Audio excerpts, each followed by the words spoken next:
Hello friends, CB মেরিস্ট্রিম চ্যানেলে আমি তোমাদেরকে ওয়েলকাম জানাচ্ছি।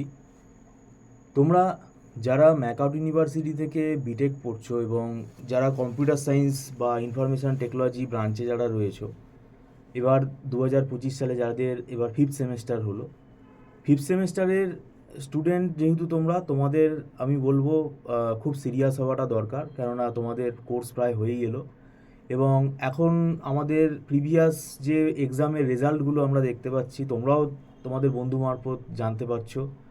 আহ, এখন কিন্তু একটা সাপ্লি আসার চান্স থেকে যাচ্ছে। কাদের না, যারা কিন্তু গাফিলতি করবে। তো সেই জন্যই আমি বলছি তোমরা খুব সতর্ক হও। সঠিক না লিখে আসলে কিন্তু এখন সাপ্লি পাওয়ার চান্স বাড়ছে। এবং অনেক স্টুডেন্ট হয়তো প্রশ্ন করে, আমাদেরকে কমেন্টেও অনেকে জানতে চায়, অনেকে ফোন করে জিজ্ঞেস করে যে স্যার পার্ট মার্কিং কীরকম দেয়। পার্ট মার্কিং জেনে কোনো লাভ নেই। তুমি ভালো করে পড়ো, টপিকটা কনসেপ্ট ক্লিয়ার করো, টপিকটা পরীক্ষার সময় লিখে আসো, তোমাকে ঠিকই নাম্বার দেওয়া হবে। পার্ট মার্কিংয়ের হিসেব আমাদের করে আমাদের মাথা ঘামিয়ে কোনো লাভ নেই। এবং আমরা এখানে যেটা চেষ্টা করব যে কনসেপ্ট ক্লিয়ার করার পাশাপাশি স্কিলটা শেখা, কারণ একটা সময় আমাকে গিয়ে চাকরি করতে হবে। তো সেটাও একটা ব্যাপার আছে। এবার ব্যাপারটা হচ্ছে যে আমাদের একটা জিনিস আমি এটা মানছি যে সময়টা একটু কম, কেননা যে সিলেবাসটা আমাদের রয়েছে ফিফথ সেমেস্টারে, সেটা আমার ব্যক্তিগত মতে প্রায় 9-10 মাসের সিলেবাস। তো সেদিক থেকে এখন অড সেমেস্টারের একটা নোটিশ আমরা দেখছি যে সেটা নভেম্বরে হতে পারে, 28শে নভেম্বর হয়তো পরীক্ষা যদি হয়। তাহলে সেক্ষেত্রে সময়টা একটু সত্যিকারেরই কমে যাচ্ছে, কেননা স্টুডেন্টদের সিএ এক্সামগুলোও তো চালু হয়ে যাবে এবং সিএ এক্সাম চলাকালীন আমি দেখেছি এরা পড়েই না, মানে পরীক্ষাটা নিয়েই তারা ব্যস্ত থাকে। তো সেটা একটা টাইম সেখানে যাচ্ছে। প্লাস আমাদের একটা ফেস্টিভ্যাল সিজন আছে, সেখানেও কলেজ ছুটি থাকবে, ইনস্টিটিউট ছুটি থাকবে। তো সেদিক থেকে দেখতে গেলে আমি জানি না এখন তোমরা কজন পড়া শুরু করে দিয়েছো, কেননা ফিফথ সেমেস্টারে তোমাদের যে ভাইটাল পেপারগুলো রয়েছে, সফটওয়্যার ইঞ্জিনিয়ারিং রয়েছে, অপারেটিং সিস্টেম রয়েছে, আর অবজেক্ট ওরিয়েন্টেড প্রোগ্রামিং যেটা জাভা, সেটা আমাদের রয়েছে। সেই তিনটে সাবজেক্ট আমরা পড়াই।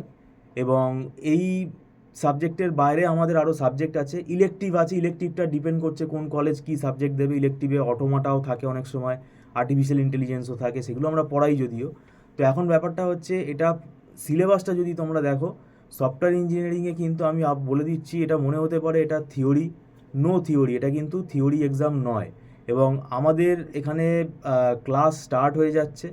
তো সেক্ষেত্রে যারা দেরি করে আসবে তাদের কিন্তু একটা রেকর্ডিংয়ের ব্যবস্থা আছে, তাদের পেমেন্ট করে রেকর্ডিং নিতে হবে এবং রেকর্ডিং একটা নির্দিষ্ট দিনের মধ্যেই তাদেরকে দেখে নিতে হবে, নাহলে ডিলিট হয়ে যাবে।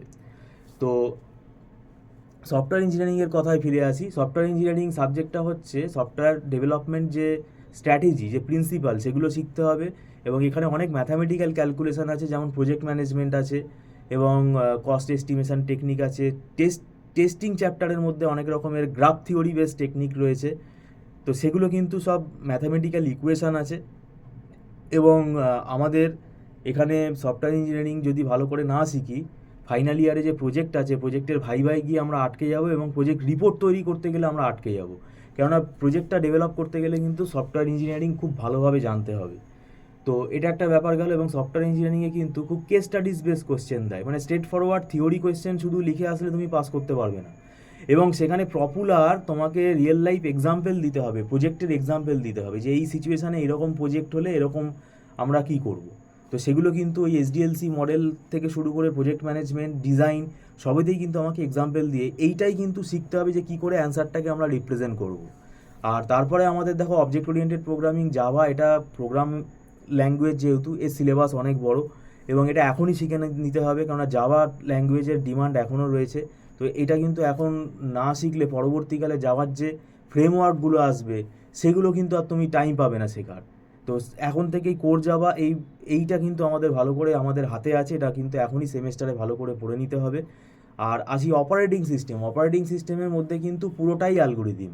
অপারেটিং সিস্টেম সাবজেক্টটার মধ্যে দেখবে এই পুরো চ্যাপ্টারগুলো সবেতেই কিন্তু অ্যালগোরিদিম রয়েছে। তো সেই জন্য আমি বলছি যে, এবং এখান থেকে অনেক নিউমেরিক্যাল কোয়েশ্চেন আছে। আমাদের ইনস্টিটিউটে আমরা প্রায় এখানে প্রায় আমরা 9-10 বছর পড়িয়ে ফেলেছি, আমাদের একটা ওয়েল ফরম্যাট হয়ে গেছে এবং বিটেক পড়িয়ে পড়িয়ে আমরা অভ্যস্ত হয়ে গেছি। এরকম না যে আমরা সকালে চাকরি করছি, রাত্রিবেলা সন্ধেবেলা শখে এসে পড়াচ্ছি। আমরা ফুল টাইম এখানে পুরো পড়াই আমাদের ইনস্টিটিউটে। এবং আমরা একমাত্র ইনস্টিটিউট, আমরা কিন্তু কনসেপ্ট ক্লিয়ার করে পড়াই। এবং আমরা নিউমেরিক্যালগুলো সলভ করাই, যেমন মেমোরি ম্যানেজমেন্টের ওপর যে পেজিংয়ের ওপর যে নিউমেরিক্যালগুলো আছে অপারেটিং সিস্টেমে, তো এই ব্যাপারগুলো আছে। এবং এটা কনসেপ্ট ক্লিয়ার না হলে কেউ নিউমেরিক্যালগুলো করতে পারবে না। আর শুধু যদি তুমি থিওরি লিখে আসো তাহলে কিন্তু শুধু তোমার নাম্বার উঠবে না। মানে ব্যাপারটা হচ্ছে ফিজিক্সের মতো, শুধু তুমি থিওরি লিখে দিয়ে চলে এলে আর অঙ্কগুলো ছেড়ে দিয়ে এলে, তাহলে কি তোমার ফিজিক্সে ভালো নাম্বার উঠবে? এই সাবজেক্টগুলোও সেই রকম। তো যাই হোক, আমরা এখানে অনলাইনে ক্লাস করাচ্ছি। আমাদের এখানে মান্থলি ফিস সিস্টেমে ক্লাস হয় এবং এটা নট রিফান্ডেবল, অ্যাডভান্স পেমেন্ট করে ক্লাস করতে হয়। আর একদম ছোটো ছোটো ব্যাচে ক্লাস হয়। স্টুডেন্টদের কোনো ডাউট হলে সঙ্গে সঙ্গে আমরা তাদেরকে সেগুলো বুঝিয়ে দিই এবং এখানে স্টুডেন্টরা আমাদের সাথে মানে লাইভ পুরো কমিউনিকেট করতে পারে। আর রেকর্ডিংয়ের ব্যবস্থা আছে, সেটা টার্মস অ্যান্ড কন্ডিশনস আছে, সেটা আমরা ওভার ফোন বলে দেবো কেউ যদি কন্ট্যাক্ট করো। তো যারা টিউশন নিতে আগ্রহী, আমি বলবো দেখো বেশি দেরি করো না, অলরেডি সময় এগিয়ে যাচ্ছে, বেরিয়ে যাচ্ছে। দেরি করলে কিন্তু তোমাদেরই অসুবিধা হবে। এবং একটা স্টুডেন্টের জন্য আমরা প্রথম থেকে চ্যাপ্টার 1 থেকে আবার পড়াবো না, এটা আমাদের রুল না। তো যাই হোক, আরেকটা জিনিস হচ্ছে, আমরা যে পড়াই আমাদের একটা স্পেশালিটি হলো আমাদের নিজেদের হাতে লেখা নোটস আছে প্রত্যেকটা সাবজেক্টের।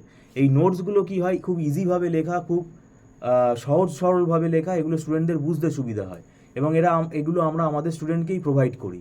বই একটা ফলো করবে, কিন্তু বইতে অনেক সময় কি অসুবিধা হয় যে কোথা থেকে পড়বো, কতটা পড়বো, কোন চ্যাপ্টারটা আগে পড়বো, এগুলো কিন্তু স্টুডেন্ট কনফিউজ হয়ে যায়।